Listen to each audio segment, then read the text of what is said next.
கிறிஸ்துவுக்குள் எனக்கு அன்பானவர்களே, இயேசு கிறிஸ்துவின் இனிதான நாமத்தினாலும் இஸ்ரவேலின் ஜெயவலமாயிருக்கிற தேவனாய கர்த்தருடைய நாமத்தினாலும் உங்களுக்கு என் அன்பின் வாழ்த்துதலை சொல்லிக் கொள்கிறேன். எனக்கு அன்பானவர்களே, நீங்கள் உங்கள் வாழ்க்கையில் பலவிதமான தோல்வியிலே நின்று கொண்டிருக்கலாம். என் வாழ்வில் எல்லா காரியமும் முடங்கி போய்விட்டதே என்று மனம் சலித்து கொண்டிருக்கலாம். வேதனையுடன் வாழ்ந்து கொண்டிருக்கும் உங்களுக்கு ஆவியானவர் தம்முடைய ஆவியின் அபிஷேகத்தினால் நிரப்பி உங்களை ஆசீர்வதிக்க போதுமானவராயிருக்கிறார்.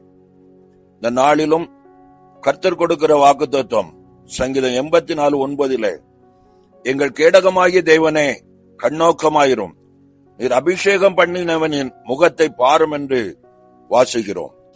எனக்கு அன்பானவர்களே, உங்கள் வாழ்க்கையில் முடிக்கப்பட முடியாத காரியங்களை தேவ ஆவியின் அபிஷேகம் நிறைக்கப்படும் போது அந்த அபிஷேகம் உங்களை கொண்டே பெரிய காரியத்தை செய்து அது நன்மையாய் உங்கள் வாழ்க்கையில் முடிசூட்டும். ஆடு மேய்த்துக் கொண்டிருந்த தாவீதின் மீது ஊற்றப்பட்ட அந்த அபிஷேகம் அவனை பலன் உள்ளவனாய் மாற்றினது.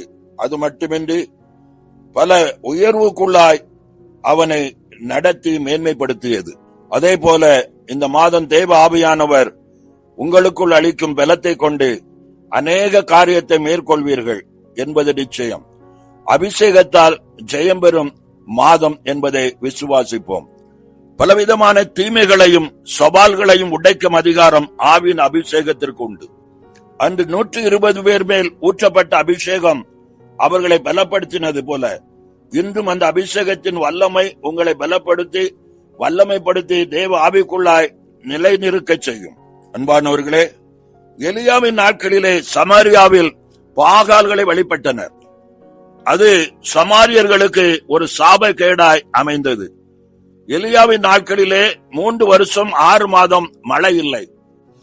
மழை ஆசீர்வாதத்தை குறிக்கிறது. மழை தாட்சி சாபக்கேடை குறிக்கிறது. சாபம் நிறைந்த காலகட்டத்திலே அபிஷேகம் பெற்ற எலியா எழும்பினான். இவன் தேவனுடைய ஆவியின் பலத்தால் நடத்தப்பட்டான். அதன் நிமித்தம் சாபத்தில் இருந்த சமாரியா தேசம் ஆசீர்வதிக்கப்பட்டது.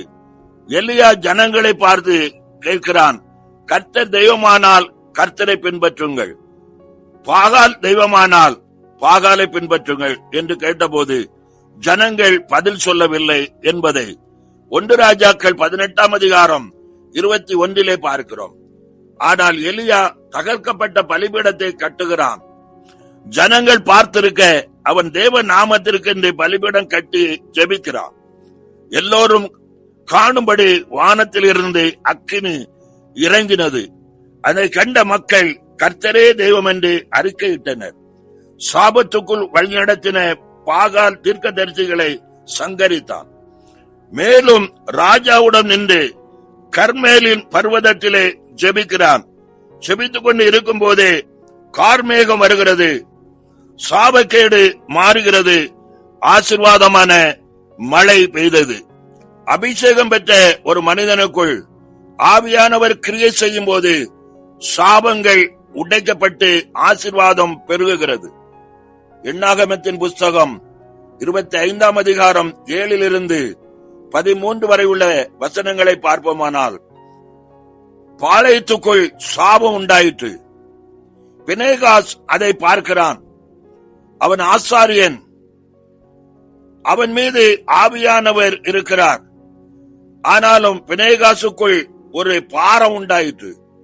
தேசத்துக்குள் காணப்பட்ட சாபக்கேட்டை தனியாய் நின்று சங்கரிக்கிறான். சாபத்தை உடைக்க வேண்டும் என்ற பாரம் அவனுக்குள் வந்தது. ஆவியானவர் அவனுக்கு உதவி செய்தார்.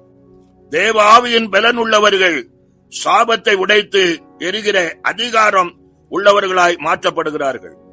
எண்ணாகமத்தின் புஸ்தகம் 25 அதிகாரம் 9 வசனத்திலே பார்க்கும்போது, பினேகாசி நாட்களில் தேசத்தில் சாபக்கேடு வாதை பரவி கொண்டிருக்கிறது.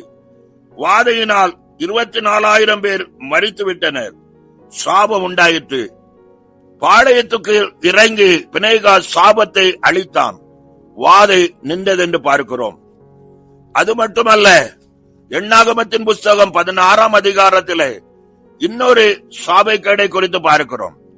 அபிஷேகம் பெற்ற பிரதான ஆசாரியன் ஆரோன் தூப கலசத்தை பிடித்துக் கொண்டு மரித்தோருக்கும் உயிரோடு இருக்கிறவர்களுக்கு நடுவே வருகிறான். இந்த அபிஷேகம் பெற்ற மனிதன் வந்தபோதுதான் சாபக்கேடு மாறுகிறது. 14,700,000 பேர் சாபத்தால் மரித்து போனார்கள். இந்த சாபத்தை மாற்ற அபிஷேகம் பெற்ற ஆரோன் எழுப்பினான். அபிஷேகம் பெற்ற மனுஷர்கள் வாய்க்கவான்கள் என்று பார்க்கிறோம். இன்றைக்கும் ஆவியின் அபிஷேகம் பெற்ற மனிதர்கள் பலிபீடத்துக்கும் மண்டபத்துக்கும் முன்பாக வர வேண்டும். கர்த்தருக்கென்று வைராக்கியமாய் எழும்ப வேண்டும். தேசத்தில் காணப்படும் சாபக்கேடுகள் மாற, தேவ கோபத்தை மாற்ற அபிஷேகம் பெற்ற மனிதர்கள் எழும்ப வேண்டும். மோசேயின் நாட்களிலே தேவ கோபாக்கினை வரும்போது தேவ அபிஷேகம் பெற்ற ஒரு மனிதன் திறப்பிலே நின்றான். தேசத்தில் வரவேண்டிய சாபக்கேடு மாறி போனது. எசேக்கியா தீர்க்க தரிசன புஸ்தகம் 22ஆம் அதிகாரம் 30ஆம் வசனத்திலே பார்க்கும்போது, திறப்பிலே நிற்கவும் சுவரை அடைக்கவும் தக்கதாக ஒரு மனுஷனை தேடுகிறேன் என்று ஆவியானவர் விளம்புகிறதை பார்க்கிறோம். பிரியமானவர்களே, இந்த நாட்களிலே உங்களை பாரப்படுத்துகிறார். ஆவியானவருடைய அபிஷேகத்தால் நிறைந்தவர்களாய் நீங்கள் நடத்தப்படுவதற்கு உங்களை அர்ப்பணித்து வரும்போது, இன்றைக்கும் சாபத்தோடு வாழ்ந்திருக்கிற ஒரு கூட்ட மக்களை ஜெயமெடுக்க பண்ண உங்களால் முடியும். ஜனங்களை விடுதலையாக்குவோம். ஜனங்கள் விடுதலையுடன் வாழ ஆவியானவர் உங்களுக்கு உதவி செய்யும்படி அர்ப்பணியுங்கள். கர்த்தர் உங்களை வல்லமையாக எடுத்து பயன்படுத்த ஆயத்தமுள்ளவராயிருக்கிறார். பவுல் ரோமாபுரியாருக்கு எழுதும் போது 8:9 தேவனுடைய ஆவி உங்களிடத்தில் வாசமாயிருந்தால் நீங்கள் மாம்சத்துக்குட்பட்டவர்களாய் இராமல் ஆவிக்குட்பட்டவர்களாய் இருப்பீர்கள். கிறிஸ்துவின் ஆவி அல்லாதவன் அவருடையவன் அல்ல. என கண்பானவர்களே, இந்த நாட்களிலே இயேசு கிறிஸ்துவின் கிருபையினால் அந்த ஆவியானவருடைய மகிமையை பெற்று இருளில் இருக்கிற மக்களை, போராட்டத்துக்குள்ள வாழ்ந்து கொண்டிருக்கிற மக்களை விடுதலைக்குள்ளாய் வழிநடத்தி வாழ, இந்த தேசத்துக்கு சேமத்தை கொண்டாட உங்களை அர்ப்பணியுங்கள். கர்த்தர் இந்த வார்த்தைகளை கொண்டு உங்களை ஆசீர்வதிப்பாராக. ஆமென். ஜெபம் செய்வோம். நேசிக்கிற நல்ல பிதாவே, ஆசீர்வதிக்கப்பட்ட இந்த நாளுக்காக நன்றி செலுத்துகிறோம். இந்த புதிய மாதத்திலும் 2வது வாரத்திலே உடைய சமூகத்தை நோக்கி வந்திருக்கிறோம். ஆவியானவர் எங்கு உண்டோ அங்கு விடுதலை உண்டு என்பதை இந்த நாளின் செய்திகளின் மூலம் பார்த்தோம். அன்பின் தெய்வமே, இந்த நாட்களிலும் இருளுக்குள்ளாய் வாழ்ந்து கொண்டிருக்கிற ஒரு கூட்டம் மக்கள், பிசாசின் வல்லடியத்துக்குள் வாழ்ந்து கொண்டிருக்கிற ஒரு கூட்டம் மக்கள், இப்படிப்பட்டவர்களை விடுவிக்க ஆவிக்குள் நிறைக்கப்பட்ட அநேக மக்கள் தேவை. ஆண்டவரே, உம்முடைய கிருபையின் ஆசீர்வாதம் அவர்களுக்குள்ளாய் இறங்கி, இருளில் இருக்கிற மக்கள் நீர் வந்தபோது வெளிச்சத்தை கண்டது போல இந்த நாட்களிலே ஆவிக்குள்ளான மனிதர்களை எழுப்பி, பாவ அடிமைத்தனத்தின் வாழ்ந்து கொண்டிருக்கிற மக்களை வெளிச்சத்துக்குள் கொண்டு வர அவர்களை வல்லமையாய் பயன்படுத்துவீராக.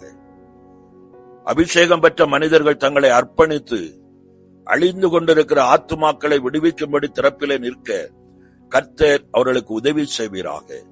இப்படிப்பட்ட மக்களை விடுவித்து உம்முடைய நாமத்தை மகிமைப்படுத்துகிற வல்லமையின் ஜனங்களாய் மாற்றி இந்த தேசத்துக்கு சேமத்தை தருவீராக. எல்லா மகிமைகள் உமக்கு செலுத்துகிறோம். அந்தகார சக்திகளை மேற்கொண்டு அந்தகார சக்தியின் கிரியைகளை அதம் பண்ணி ஜெயத்தின் வாக்குத்தத்தங்களை உடைய கரத்திலிருந்து எடுத்து ஒவ்வொரு பிள்ளைகளையும் ஆசீர்வதிக்கிறோம் நல்ல பிதாவே. ஆமேன், ஆமேன்.